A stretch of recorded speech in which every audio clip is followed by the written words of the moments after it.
Main Street in Cedar Hollow is the kind of place where the stoplights go to sleep at night, and the diner's neon sign buzzes like it's whispering secrets to the empty street. Between the shuttered hardware store and the courthouse steps, a single payphone leans against a brick wall, a relic that somehow survived new paint, new politics, and new cell towers. At 11:59 p.m., the town's windows go dark. At 12 a.m., the phone rings. The first person to mention it out loud is a part-time night janitor named Lena Mercado, who cleans the courthouse 3 nights a week and cuts through the square on her walk home. 2 months ago, she decided to answer, mostly to prove to herself she wasn't scared. She told the sheriff later that there was a voice on the other end, a woman's voice, frantic and windblown, like she was talking into the past. He's circling back. The truck. Rob, are you there? Lena hung up, then picked the receiver back up. This time just static and a far-off hum like tires over gravel. If the phrasing sounds familiar, that's because this town knows its ghost by name. In April 1991, a 20-year-old named Angela Hammond was abducted while talking to her fiancé from a payphone in Clinton, Missouri, just 7 blocks from his home. She described a truck circling the block, then parking beside the booth. Her fiancé heard her scream and raced toward her, only to damage his transmission during the chase and lose the pickup 2 miles later. It's been more than 3 decades, and her case remains one of those small-town ruptures that never truly seals. Cedar Hollow has its own missing person, different name, different year, same unslept nights. The sheriff, a deliberate man with a coffee thermos fused to his hand, tries to swat away the idea that a phone line can become a bridge between towns and years, between a voice that vanished in 1991 and a payphone that rings in 2025. But even he starts to keep watch at midnight, just to see who answers. The second person to answer is a high school senior named Miles, who live streams everything that might get 3 likes and a muttered bro in the hallways. He expects a prank. He gets a whisper, "I didn't need to use the phone," followed by a breath that isn't his, like someone turning away from the receiver to check a rearview mirror. Miles tells his followers it's an ARG, a weird viral puzzle. The sheriff tells Miles to stop playing chicken with grief, and then the third person answers, a volunteer with Missing in America who's passing through. The kind who carries 3 binders and a trunk full of flyers for the faces that never stop looking back.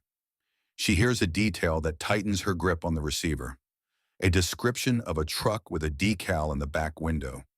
A fisherman with a bent rod, the kind that shows up in case files from 1991 and in towns that thought they were untouched. She asks the voice, "Where are you?" The line goes dead, and the payphone coughs coin-return silence. At 12:01 a.m., the town's windows light up again, kitchen lamps, porch bulbs, someone's TV brightness left on too bright. By breakfast, the phone is a rumor again, until the next midnight. The town splits into 2 camps, those who won't touch the phone and those who set alarms for 11:59. The sheriff installs a trail cam across the street, no budget, no warrant, just a borrowed device and a promise to return it clean. The first week yields 10 ring cycles, 6 answers, and hours of audio that sound like wind over a lake. The second week yields a pattern. The calls land at precisely 12:000:13 a.m., like a signal stitched into time. Pause and reflect. Technology can counterfeit anything: voices, locations, grief. But there's a counterweight in cases where distance collapses into a single steady ring. In the 1985 disappearance of Nylene Marshall, anonymous calls and letters emerged years later, traced to booths and towns far from where she vanished. The calls contained details not public at the time, and they were placed from real payphones by someone haunting the periphery of the case. When the volunteer hears the fisherman decal mentioned again, she doesn't hear a ghost. She hears a method. Records show Cedar Hollow removed active coin service from that payphone in 2011, but the line was never fully disconnected. It was rerouted as an emergency patch through a legacy telecom substation to satisfy a grant requirement, then forgotten in a filing cabinet. This means a call can still arrive if someone knows where the line ends and how to wake it. The volunteer, whose name is Danny, makes a request under state sunshine laws for maintenance logs and switch histories. The sheriff nods. A truce sealed over styrofoam coffee.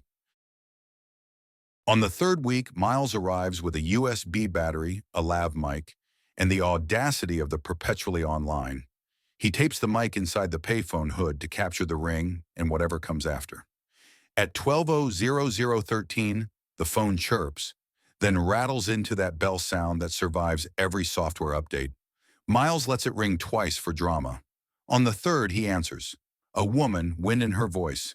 Rob? Then lower, almost talking to herself. He's got a decal. Fisherman. I don't want to make him mad. Miles is live streaming to a couple hundred viewers who type question marks and flashlight emojis until the chat freezes. The sheriff steps from the shadows and gently takes the receiver. Ma'am, he says, careful not to say Angela. Careful not to say a year that might curse them both. Where are you?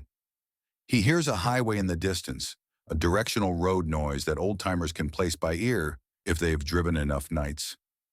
Rightward rumble, leftward pop, the way an overpass turns sound.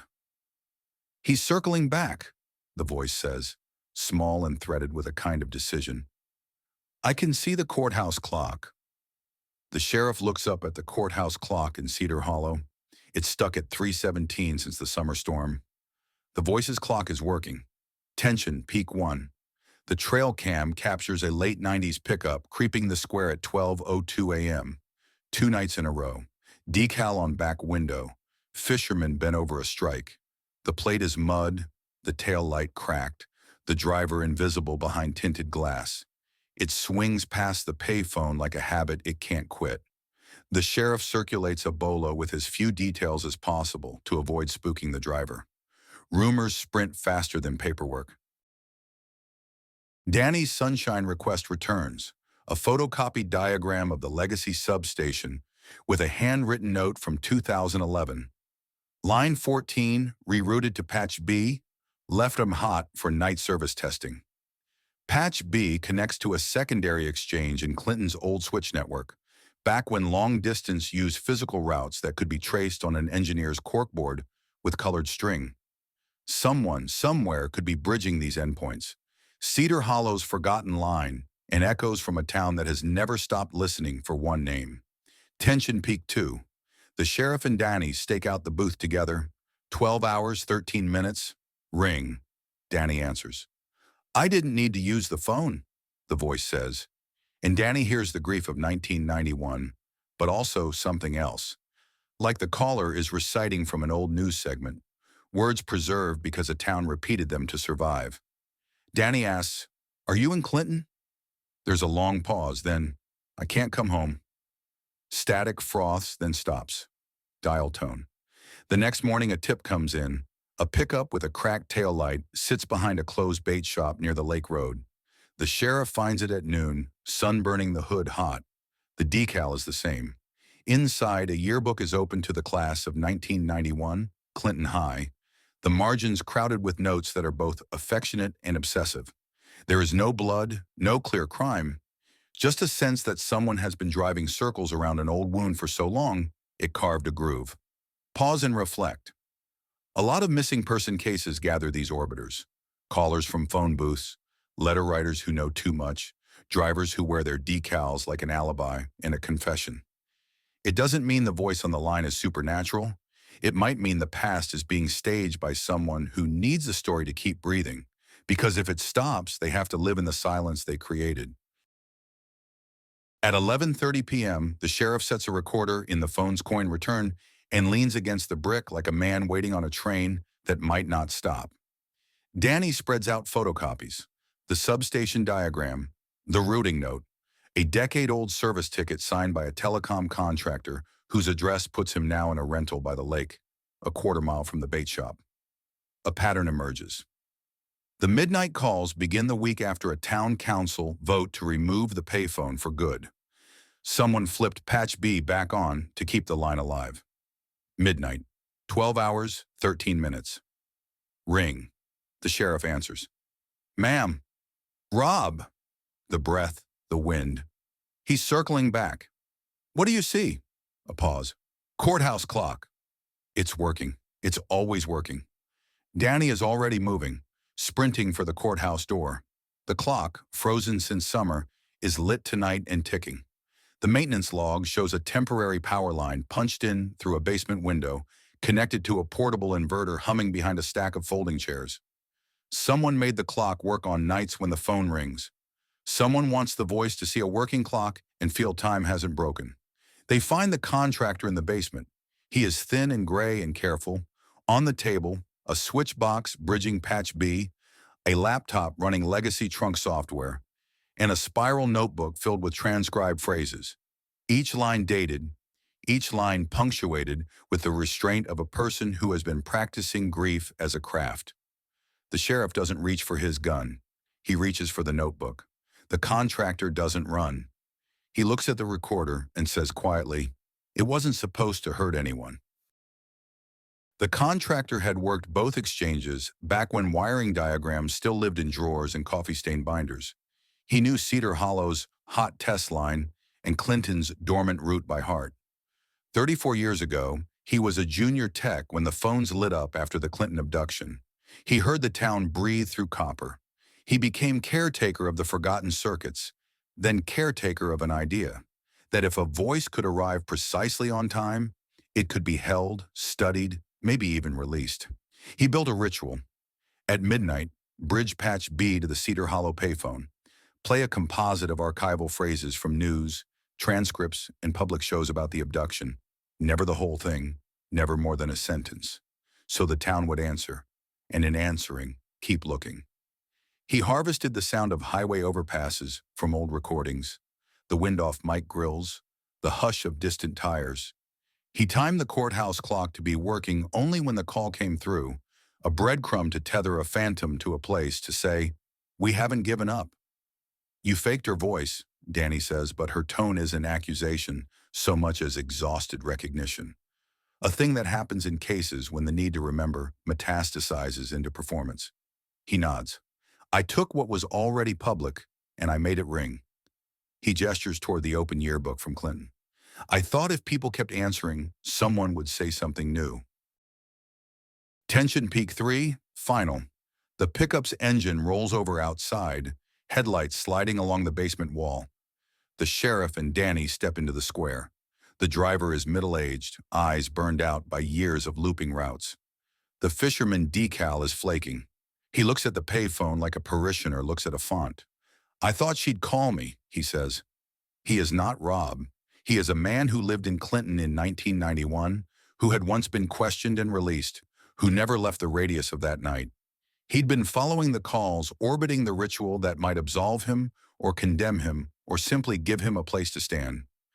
The sheriff doesn't cuff him. There's no crime to charge tonight beyond trespass on a memory.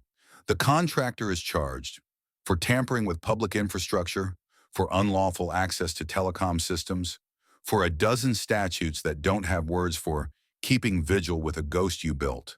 He leaves quietly, notebook under evidence tape. Aftermath. The town council removes the payphone. The sheriff fights to preserve the receiver as evidence. Miles posts a video titled, "The midnight calls were real, but not how you think." And the comments section becomes a candlelight vigil and a courtroom at once. Danny submits her notes to a broader database, where they join thousands of cases in which calls and letters become the last hand extended across years. In Clinton, the courthouse clock ticks on because someone forgot to unplug the inverter. The contractor pleads guilty to lesser counts and receives probation with community service, assigned to catalog old switch records, an irony so gentle it almost feels like mercy. The bait shop driver moves away, or he doesn't.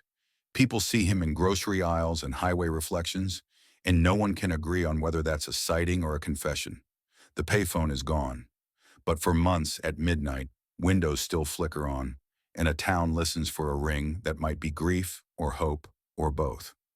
Here's the question this story leaves behind. Who owns a public grief, and what are the ethics of keeping it alive? If a performance pushes people to look again, is that service or exploitation?